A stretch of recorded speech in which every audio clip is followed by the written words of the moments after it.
આ છે યજ્ઞશાળાનો main gate જઈએ અંદર. અત્યારે અહીંયા ભગવાન સ્વામિનારાયણની પૂજા પાઠ થઈ રહી છે. મિત્રો આ છે આખી યજ્ઞશાળા તમે જોઈ શકો છો. મને એમ હતું કે 100 યજ્ઞ છે, પણ આ તો 100 કરતાં પણ વધારે છે. 107 યજ્ઞ કુંડમાં વાપરવાના છે. અને આમ તમે જોવો કે ટેન્ટ હાઉસ છે. ચતુરસ કુંડ લખેલું છે, અર્ધ ચંદ્રકાર કુંડ, આ વર્તુળ કુંડની માહિતી લખેલી છે. નમસ્તે મિત્રો, જય માતાજી, જય શ્રી રામ. કેમ છો બધા? મજામાં? સ્વાગત છે નવા વિડીયોમાં. આજનો આપણો વિડીયો છે યજ્ઞશાળાનો. જ્યાં અત્યારે યજ્ઞ થઈ રહ્યો છે અને ભાઈ મોટા પાયામાં યજ્ઞ થઈ રહ્યો છે. વિડીયોમાં કન્ટિન્યુ બનાવી રહેજો. આપણે જાય છે યજ્ઞશાળામાં. પાછળ તમે જોવો છો યજ્ઞશાળાનો મેન ગેટ છે અને ભાઈ પાર્કિંગ ફૂલ થઈ ગયેલું છે. જાય સીધા અંદર અને જોઈએ છીએ કેવી રીતનું આયોજન છે એમ. ભાઈ આ છે યજ્ઞશાળાનો મેન ગેટ. જઈએ અંદર જોઈ શકો છો. સામે બધા મંડપ દેખાય છે. અલગ અલગ મંડપ છે, લગભગ 10 મંડપ છે એવા યજ્ઞના. અને કહેવાય ને કે ભાઈ જોરદાર એવો યજ્ઞ થઈ રહ્યો છે અને હજારોની સંખ્યામાં ભક્ત આવી રહી છે. આ બાજુ તમે જોવો છો કે 4 વ્હીલનું પાર્કિંગ ફૂલ થઈ ગયેલું છે. આ બાજુ છે 2 વ્હીલનું પાર્કિંગ, જ્યાં બધા ભક્તોએ ગાડી મૂકી છે.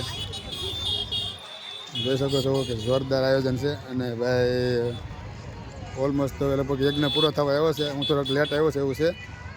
તો જાય સીધા અંદર. હવે કઈ રીતનું છે તો બધા યજ્ઞના કપડાં પહેરી બધા આમાં મળે છે. જાય સીધા અંદર જોવા આવે. તો વિડીયોમાં બનાવી રહેજો. તમને યજ્ઞનો જો શરૂ હશે તો બતાવીશ.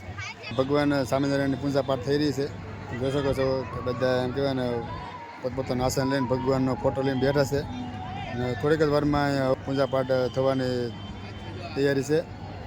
આ છે આખી યજ્ઞશાળા તમે જોઈ શકો છો કે બધા કહેવાય ને કે ભગવા કપડામાં બધા ભક્તો બધા ઊભા છે, હરિભક્તો.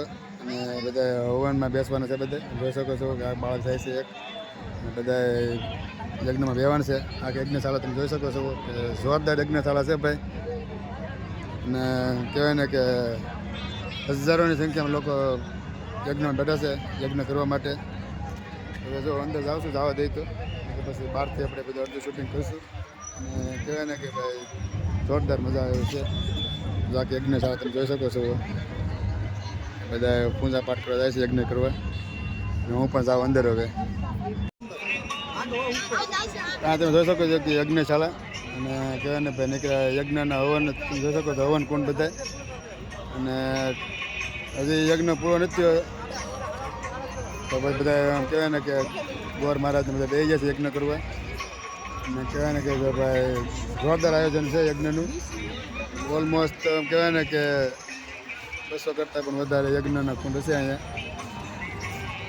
હજારો લોકો અહીંયા બેસી જાય છે યજ્ઞ કરવા.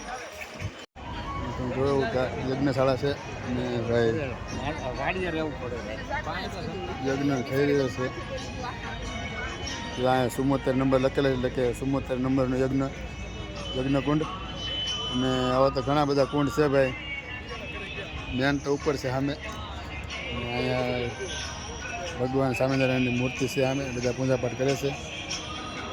જોવો તો જોરદાર આયોજન ભાઈ છે એમાં. ભાઈ યજ્ઞશાળા તમે જોઈ શકો છો. મને એમ હતું કે 100 યજ્ઞ છે, પણ અહીંયા તો 100 કરતાં પણ વધારે છે. 107 અહીંયા લખેલો છે. તો વિચાર કરો કે ભાઈ કેટલા યજ્ઞ કુંડ છે અહીંયા. અને ભાઈ મોટા પાયે આયોજન છે અહીંયા. જોઈ શકો દૂર દૂર સુધી બધા યજ્ઞમાં બેઠા છે.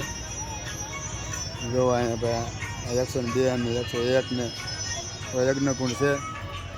અને સામે તમે જોવો છો કે તે મોટું છે યજ્ઞ કુંડ. ત્યાં પણ યજ્ઞ થઈ રહ્યો છે.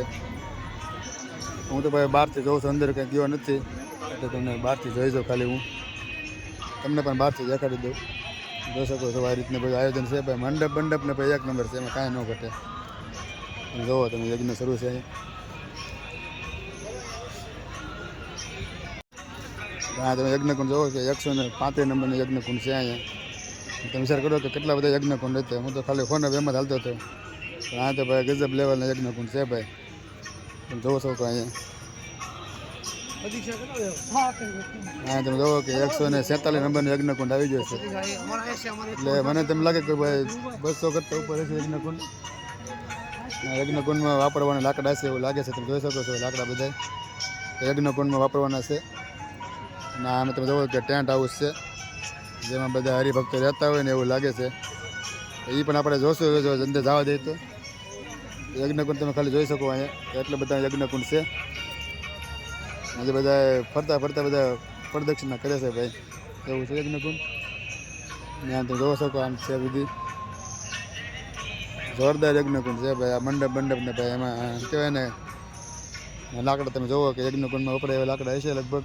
આ છે ટેન્ટ હાઉસ, ત્યાં બધા ભક્તો રહેવા માટે બધા યજ્ઞકુંડમાં બેસવા માટે બધા ભગવાધારી બધા કપડાં પહેરીને એમ કહેવાય ને કે બેઠા છે ને બધા અહીંયા ઊભા છે.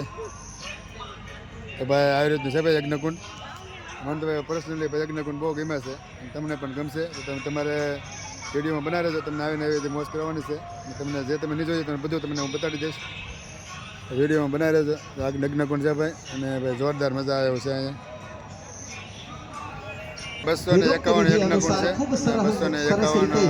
251 સંગીતના સુર સાથે આ યજ્ઞનું વિધિ સંપન્ન કરાવી રહ્યા છે. અને સવારે વિધિ થયો, કેટલું સુંદર મજાનું દિવ્ય વાતાવરણ વચ્ચે એ વિધિ થયો. એમાં તમામ દેવતાઓ એમનું અહીંયા સ્થાપન થયું. પૂજન થયું, મુખ્ય કુંડ ઉપર પણ પૂજન થયું. અને અહીંયાથી પ્રદક્ષિણા વાલા ભક્તજનો દરેકને હોય કે અમારે દર્શન કરવા છે, પરંતુ દિવસના ભાગરૂપે બહાર પ્રદક્ષિણા કરેલી છે. પૂજ્ય શાસ્ત્રીજીએ સવારે પ્રદક્ષિણાનો ખૂબ સરસ લાકડા વાપરતા હોય એવું બધું હોય છે કે પ્રદક્ષિણા કરો તો ઘણું બધું હોય છે કે ભાઈ તમારે શું માનવું છે તમારે કોમેન્ટમાં કરજો. કારણ કે 251 યજ્ઞ હોય એટલે તમે લાકડામાં જે યજ્ઞમાં જે કંઈ આવો જે કરતા હોય તમને જવાડો તો થવાનો જ છે. અહીંયા મને એવું લાગ્યું વિશેષ કે જવાડો નથી થતો, એટલે કંઈક અલગ પ્રકારનો જ માહોલ છે એવું મારું માનવું છે. તમારું શું માનવું મને કોમેન્ટમાં જણાવજો. અહીંયા એક બીજો મંડપ છે જેમાં ભગવાન સ્વામિનારાયણની પૂજા પાઠ પૂર્ણ થઈ ગઈ છે. જોઈ શકો છો અહીંયા વર્તુળ કુંડ ને અર્ધ ચંદ્રકાળ કુંડ ને એવું બધું લખેલું છે. ચતુર્કુંડ ને ત્રિકોણ કુંડ ને બધું અલગ અલગ ને કુંડની માહિતી છે. અહીંયા તમે વિડીયો પોસ્ટ કરીને તમે જોઈ શકો છો ને તમારે જે કાંઈ માહિતી જોતી હોય તો તમે લઈ શકો છો, જોઈ શકો છો. આવી રીતનું કંઈક મંડપ છે. બધા અલગ અલગ એમ કહેવાય ને કે કુંડની માહિતી છે. ત્રિકોણ કુંડ કાંઈક જે લખેલું છે ઉપયોગ એને લખેલું છે. અહીંયા ચતુરરસ કુંડ લખેલું છે જેમાં તમને માહિતી લખેલી છે. અને અહીંયા અર્ધ ચંદ્રકાર કુંડ જેના મહત્વ લખેલું છે. તમે વિડીયો પોઝ કરીને જોઈ શકો છો. આ વર્તુળ કુંડની માહિતી લખેલી છે. એવી રીતે અહીંયા બધા કુંડની માહિતી તમે વાંચી શકો છો અને અલગ અલગ પ્રકારનું બધું લખેલું છે જેમાં તમારે વિડીયો પોઝ કરીને તમે આરામથી વાંચી શકો છો. એવી રીતનું ભાઈ લખેલું છે. અને આખી રીતના આવું મંડપ છે. મને તો ભાઈ પર્સનલી બહુ મજા આવે આવવાની. તમે તો અહીં ન આવી શકતા હોય તમને મારા વિડીયોમાં તમને હું પૂરેપૂરી કોશિશ કરીશ કે તમને બધું બતાવી શકું.